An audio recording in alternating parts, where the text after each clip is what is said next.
Dodge Jeep Ram Fiat, they certified, pre-owned by EC. Nobody does high school football better than News Channel 6, the most trusted name in local sports. Join us for football Friday night, Fridays at 11:35 on News Channel 6. Can't stay up late? It's on Saturday mornings at 9:30. The live Viper 6 Skyview Network, sponsored by Terry Lambert Hyundai. Tonight on News Channel 6 at 6, the possibility of changing the power structure at City Hall. Augusta's Charter Review Committee reaches out to UGA for assistance as your news at 6 starts now.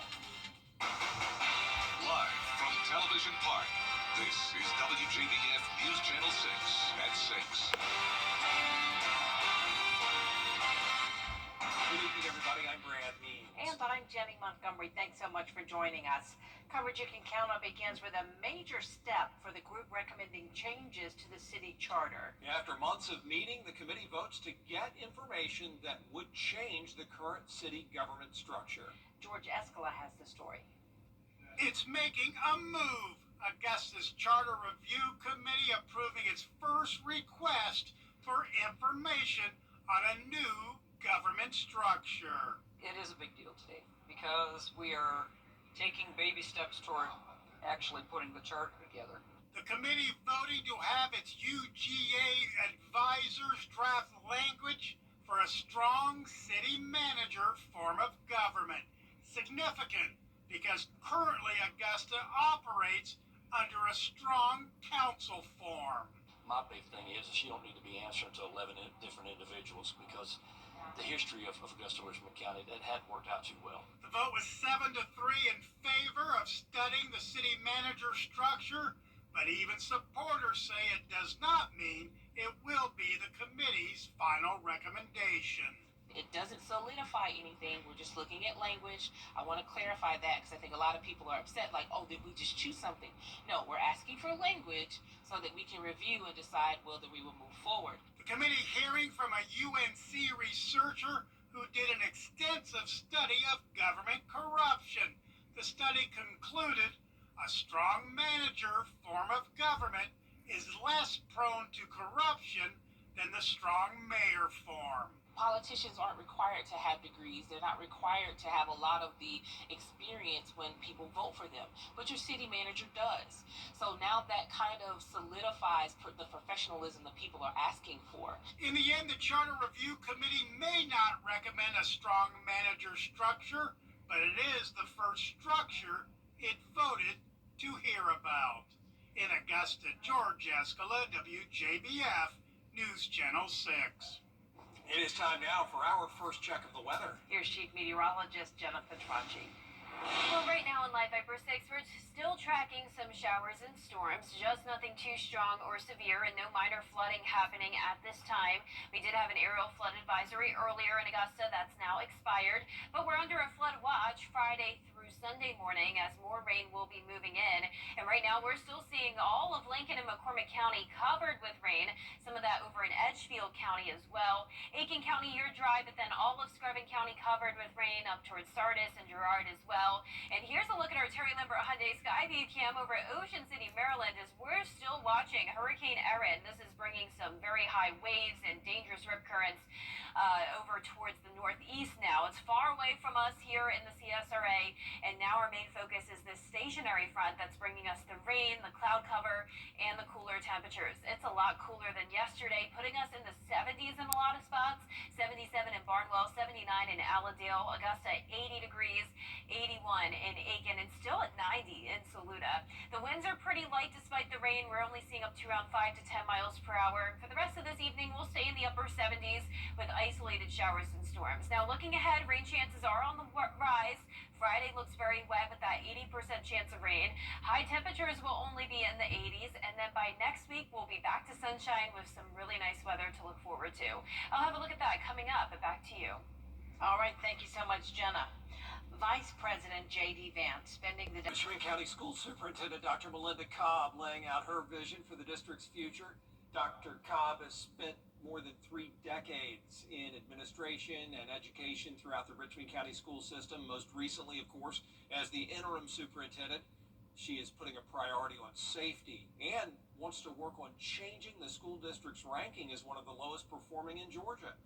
Dr. Cobb says it definitely takes a village to raise children, and so she wants to make sure that parents and caregivers are constantly engaged when it comes to the children's education.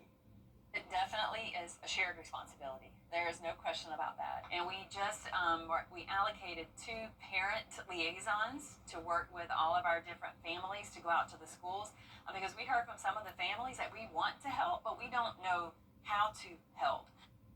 Absolutely. Dr. Cobb says she wants her legacy to be that students, parents, and staff fondly remember their time in the Richmond County school system. A former Aiken County corrections officer is facing charges tonight. 24-year-old Jaquain Washington is charged with misconduct in office and furnishing contraband to inmates. According to warrants, Washington brought vapes and THC gummies to inmates in the Aiken County Detention Center between June and July of last year. He was let go by the sheriff's office in November and arrested today. A suspect in the death of a toddler is now in jail. Officers arrested Carl Gant yesterday.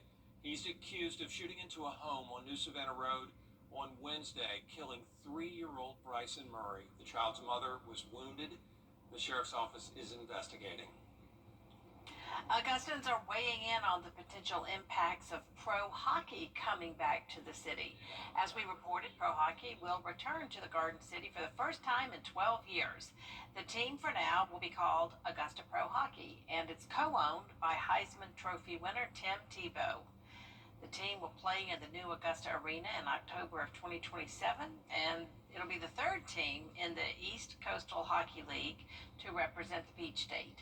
Augusta has seen 2 failed hockey teams in the past, but some folks are showing optimism.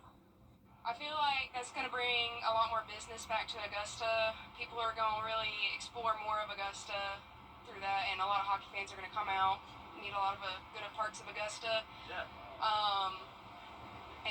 It'll be nice to see a new sport back in here other than just football and golf. So it's just more popularity that I think Augusta could use.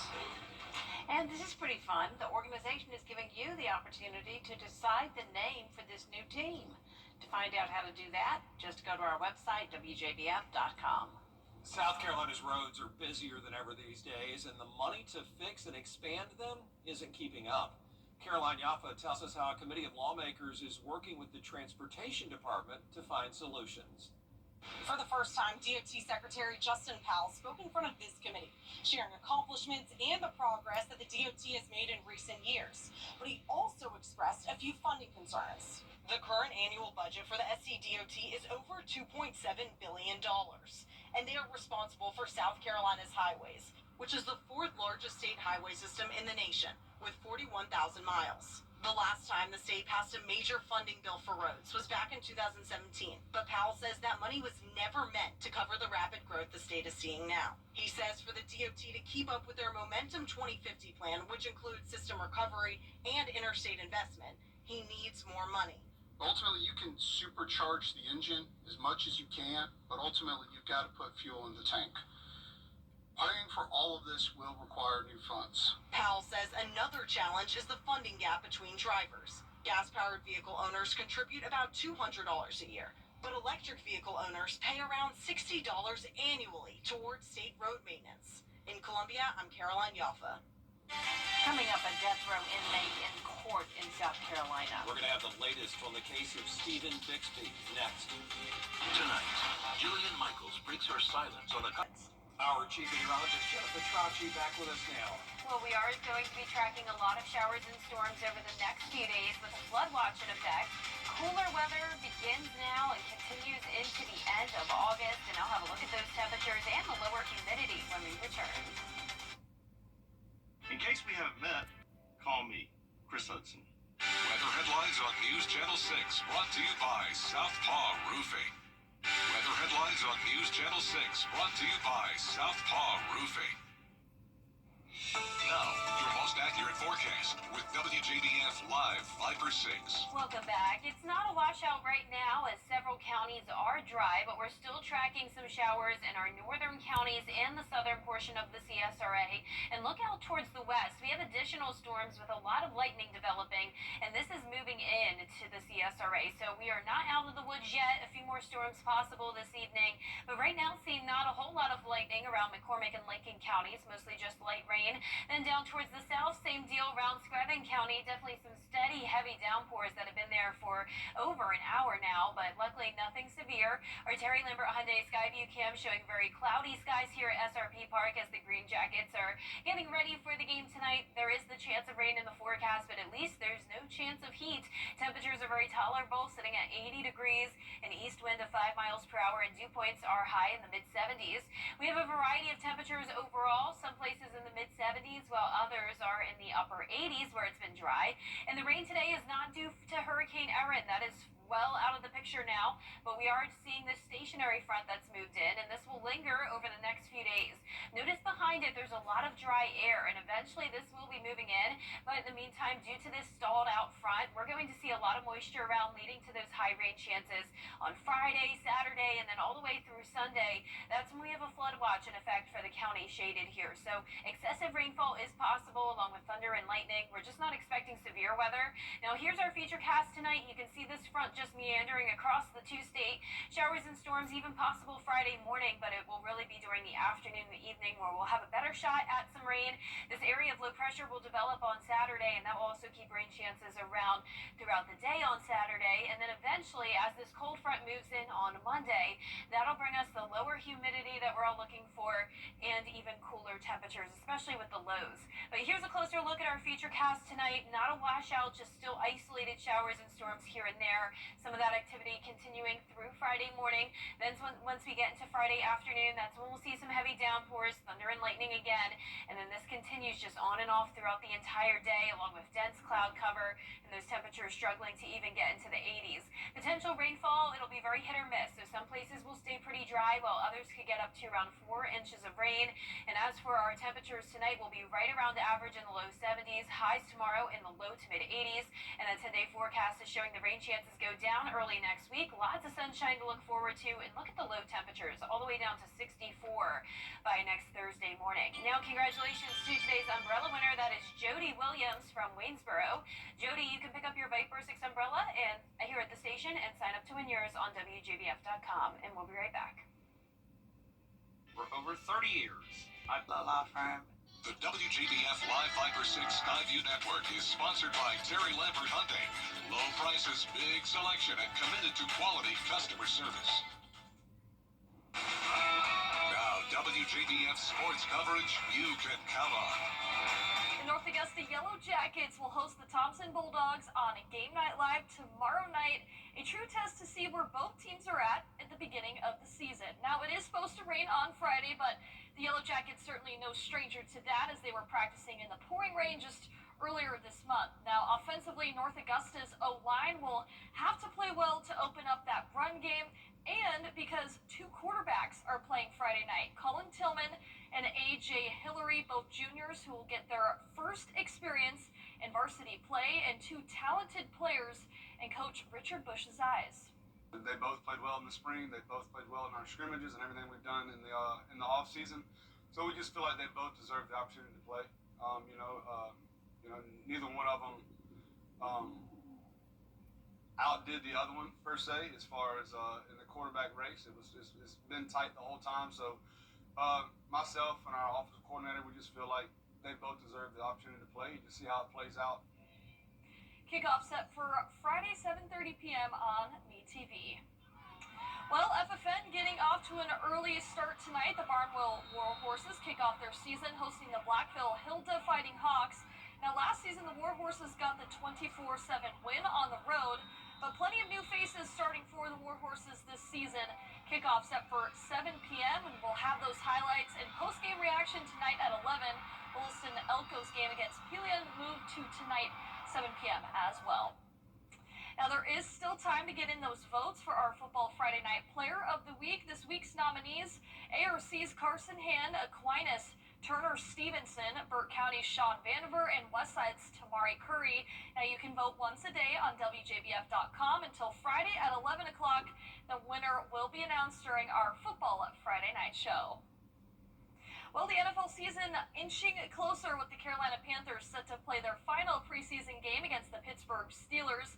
Now, the team returns to the Bank of America Stadium tonight, with this game being a crucial opportunity for those non-starters to earn their roster spot. Now, it's also their final chance for those further back on the depth chart to get quality film and in-game reps. Now, as for the coaching staff, they'll be evaluating to see who will shine on offense, defense, special teams. That'll determine who will make the roster. And kickoff also set for 7 p.m. right here on News Channel 6. So shortly here, we'll see how they do. Yeah, look forward to it. Gianna, thanks.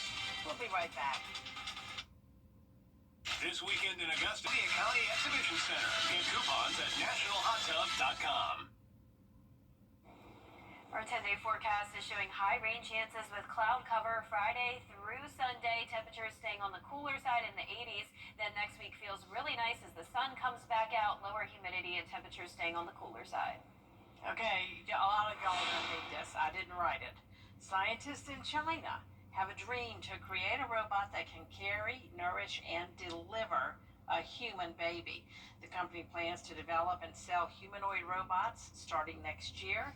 Ethical considerations aside, the company says a humanoid pregnancy robot can be a viable alternative for the mother who doesn't want the disruption, morning sickness, backaches, and other disadvantages of carrying a child herself. Boo. Yeah, I don't like that. That is our report for now. World News Tonight is next. Good night.